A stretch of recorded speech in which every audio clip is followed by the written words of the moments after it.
বিসমিল্লাহির রহমানির রহিম। স্টাডি ঘরে আপনাদের স্বাগতম।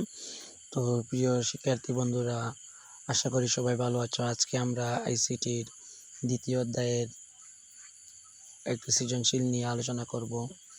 তো সৃজনশীলটা এখানে আছে আইসিটি 4 বুলিয়ান অ্যালজেব্রা ও সাধারণ অ্যালজেব্রার পার্থক্য। ক্লাস আলোচনা করার পর একটি সমীকরণ লিখলেন f equal X not Y plus X Y Z not এবং তার লজিক চিত্র অঙ্ক করলেন এবং বিভিন্ন লজিক চিত্র থেকে লজিক ফাংশন তৈরি শেখালেন।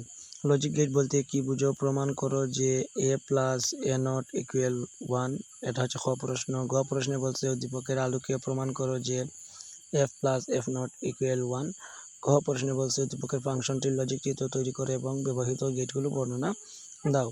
তো চলো বন্ধুরা, আমরা ক প্রশ্ন তোমাদেরকে আমি শুধু উত্তরটা দেখিয়ে দেব, আর খ প্রশ্ন প্রমাণ করে দেখাবো, গ প্রশ্ন প্রমাণ করে দেখাবো, গ প্রশ্ন প্রমাণ করে বা চিত্র একে লজিক গেট একে দেখাবো। তো চলো বন্ধুরা, শুরু করা যাক।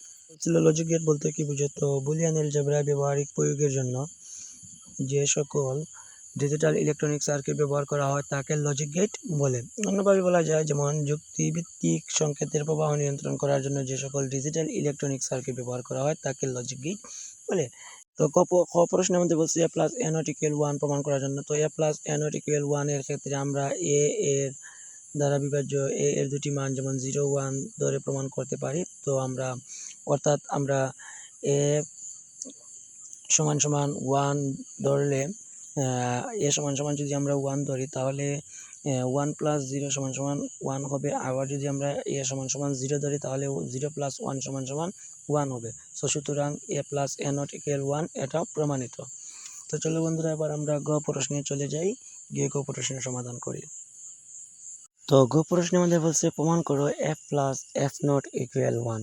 তো প্রথমে আমাদের f এর মান নির্ণয় করতে হবে। তো উদ্দীপকে আমরা f এর মান পেয়েছিলাম, দেওয়া আছে f সমান সমান X not Y plus X Y Z. So এটা আমরা প্রমাণ করে দেখাবো। তো প্রিয় শিক্ষার্থী বন্ধুরা, চলো আমরা শুরু করি। তো আমরা f সমান সমান X not Y plus X Y Z not, তারপরে বা অথবা সমান সমান দিয়ে আমরা শুরু করব।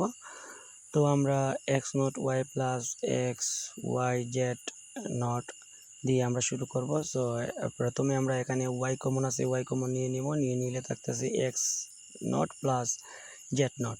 তারপরে দেখো X not plus Z not সমান একটা সূত্র হয়, অর্থাৎ A not plus B not equal একটা সূত্র আছে। সেই সূত্রটা আমি তোমাদের দেখিয়ে দিচ্ছি। A not plus A B not বলতে পারো, সরি এখানে তো এক্স ওয়াই জেড নট আছে। So A not plus A B not equal A not plus B not হয়। সো আমাদের Y into X not plus Z not এটা হবে আমাদের আনস। তারপরে আমরা যদি এখানে আর কিছু করি, অর্থাৎ এই x not plus Z not এটাকে যদি আমরা এক্স দ্বারা কী করি, তোমার গুণ করি, যেমন এ নট প্লাস জেড নট সমান সমান এ বি, তো এ বি নট। সো এটা যদি করি তাহলে এখানে হবে তোমার এক্স ওয়াই নট, অর্থাৎ এক্স জেড নট মানে Y into X Z not. এখানে একটা প্লাস থাকবে, হয়তো ভুলবশত আমি প্লাসটা দিতে পারিনি। তো তারপর তোমার আমরা এফ এর মান পেয়ে গেলাম। তো সুতরাং এফ এর মান আমরা পেয়ে গেলাম। তো এখন আমাদেরকে এফ নটের মান বের করতে হবে। সো এফ নটের মান বের করতে হলে আমাদের এই যে এফ এর মান Y into X not Z আছে, সেটাকে আমাদের কী করতে হবে, বানতে হবে। সো আমরা এফ নটের মান এখানে ডাবল নট দিয়ে দেবো। ডাবল নট দিয়ে দিলে আমাদের এখানে ওয়াইয়ের উপরে শুধু নট থাকবে, আর এক্স জেডের উপরে ডাবল নট সমান সমান শুধু এক্স জেড হবে। তারপরে আমরা সুতরাং দিয়ে এফ নটের মানটা লিখতে পারি, অর্থাৎ এফ। এখন আমরা এফ প্লাস এফ নট মানে আমাদের যে মেইন প্রশ্ন ছিল সেটা আমরা লিখব, অর্থাৎ এফ প্লাস এফ নট সমান সমান এফ এর মান আমরা বসাবো Y into X Z not, আর প্লাস দিয়ে আমরা এফ নটের মান বসাবো Y not into X Z. তো তারপরে আমরা এখানে একটা অঙ্ক করব। এখানে আমরা তোমার হচ্ছে ওই যে Y not into Y plus Y naught এনে আমরা তোমার এক্স জেড নট আর এক্স জেড একান্তরে করে দেব। তো এটা করার পরে আমাদের তোমার Y naught plus Y naught সমান সমান 1 plus X not Z plus X not Z সমান সমান এক্স জেড। সো আবার সমান সমান 1। সো এটা আমাদের গ নম্বর প্রশ্নের উত্তর 1 বার করার জন্য বলেছিল, সেটা প্রমাণিত। তো চলো বন্ধুরা এবার গ প্রশ্নে যাওয়া যাক। তো গ প্রশ্নে উদ্দীপকে উল্লেখিত আছে তোমার ফাংশন করার জন্য, মানে লজিক গেট আঁকতে হবে। সো ফাংশন দিয়ে দিয়েছে F equal X not Y plus X Y Z not. So আমরা প্রথমে তিনটি লজিক গেট নিয়ে নিব, তিনটি লজিক সার্কিট নিয়ে নিব, একটা এক্স, একটা হচ্ছে ওয়াই, আর একটা হচ্ছে জেড।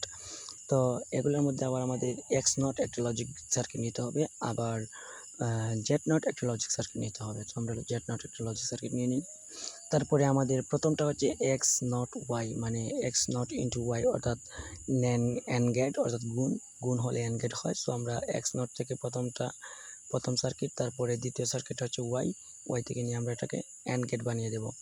তারপরে আমাদের প্লাস মানে ওর গেট হয়েছে, কিন্তু তার আগে ওর গেটের সাথে যে গেটটি যোগ হয়েছে সেটা হলো এক্স ওয়াই জেড। তো আমরা শুধু এক্স থেকে একটা সার্কিট নেব, তারপরে ওয়াই থেকে আরেকটা সার্কিট, তারপরে জেড নট থেকে, অর্থাৎ আমরা জেড নট অলরেডি প্রথমে একটা সার্কিট নিয়েছিলাম, তো জেড নট থেকে একটা সার্কিট নিয়ে আমরা আরেকটা এন গেট, অর্থাৎ এই তিনটা কিন্তু গুণ আছে, এক্স ওয়াই জেড তিনটি গুণ আছে, সো এটা হবে এন গেট। তো আমরা আরেকটা এন গেট এঁকে নেব। তারপরে দুটি মিলে হয়েছে ওর গেট, অর্থাৎ যুগ চিহ্ন আছে, যুগ মানে ওর গেট, এটা মনে রাখবা, যুগ মানে ওর গেট। সো যুগ আছে, আমরা ওর গেট এঁকে দেবো, ওর গেট হলে যুগ হয়, সো আমরা এখানে একটা ওর গেট এঁকে দেবো। ওর গেট এঁকে দিলে আমাদের এই অঙ্কের সমাধান হয়ে যাবে। সো আমরা এখানে একটা ওর গেট এঁকে দিলাম। তো আমরা চাইলে গেটগুলোর মান বসাতে পারি, যেমন প্রথমে আমরা একটা এন গেট এঁকেছি, এটার মান হচ্ছে এক্স ও নট ওয়াই, আর দ্বিতীয় যে গেট এঁকেছি সেটা হচ্ছে এক্স ওয়াই জেড নট, তারপরে লাস্ট যে গেটটা এঁকেছি সেটা হচ্ছে ওর গেট, অর্থাৎ দুটি মিলে হয়েছে এফ এর মান। তো এফ সমান সমান আমরা লিখতে পারি X not Y plus X Y Z not. So এখানে আমি এফ দিইনি, হয়তো আমার মনে নেই, তোমরা দিয়ে দিও। তো এই ছিল আমাদের গহ প্রশ্ন। তো বন্ধুরা, গহ প্রশ্নে আরেকটু বলেছিল ব্যাখ্যা করার জন্য, তো এখানে আমরা ব্যাখ্যা করব। ব্যাখ্যাটা হলো তোমার, ব্যাখ্যাটা হলো ফাংশনটির লজিক সার্কিটে তিনটি মৌলিক লজিক গেট ব্যবহৃত হয়েছে, একটা অ্যান্ড গেট, একটা অর গেট ও একটা not gate. So and gate হচ্ছে যুক্তিক গুণের গেট, এটা সার্কিট আমরা নিচে দেখিয়ে দিলাম। আবার অর গেট হচ্ছে যুক্তিক যুগের গেট, যেটা সার্কিট আমরা নিচে দেখিয়ে দিলাম। আর নট গেট হচ্ছে প্রদত্ত ইনপুট বিপরীত ফলাফল প্রদানের গেট। সো এটা আমরা প্রকাশ করে দিলাম। তো বন্ধুরা, আশা করি তোমরা অবশ্যই ভিডিওটি ভালোভাবে বুঝতে পেরেছো, এবং এই অঙ্কটা অবশ্যই হয়তো তোমাদের জন্য গুরুত্বপূর্ণ হতে পারে। আমি মনে করি বেসিক্যালি মানে তোমার কোন সৃজনশীলটা ইম্পর্টেন্ট সেটা নয়, বেসিক্যালি হচ্ছে তোমার কোন অঙ্কটা তুমি পারো, কোন মানে আইসিটির কোন বিষয়টা তুমি বুঝো না সেটা তোমাকে ভালোভাবে বুঝতে হবে। কারণ পরীক্ষাতে তোমার সব মিলিয়ে একটা অঙ্ক থাকবে, সেটা কিন্তু কোনো গাইডের সাথে মিল থাকবে না, কিংবা কোনো ইউটিউবারের ভিডিওর সাথেও মিল থাকবে না। সো তোমাকে আইসিটি যে মেইন বইটা আছে সেটার যে খুঁটিনাটি আছে সব কিছু ভালোভাবে জানতে হবে, কারণ খুঁটিনাটি থেকেই কিন্তু বড় বড় প্রশ্ন করে। সো আই থিঙ্ক তোমার জন্য এটা হচ্ছে জাস্ট একটা সাজেশন, জাস্ট একটা উপলক্ষ মাত্র, আর কিছু না। তোমাকে সব কিছু নিজে থেকেই শিখতে হবে। গুড বাই, সবাই ভালো থাকবে।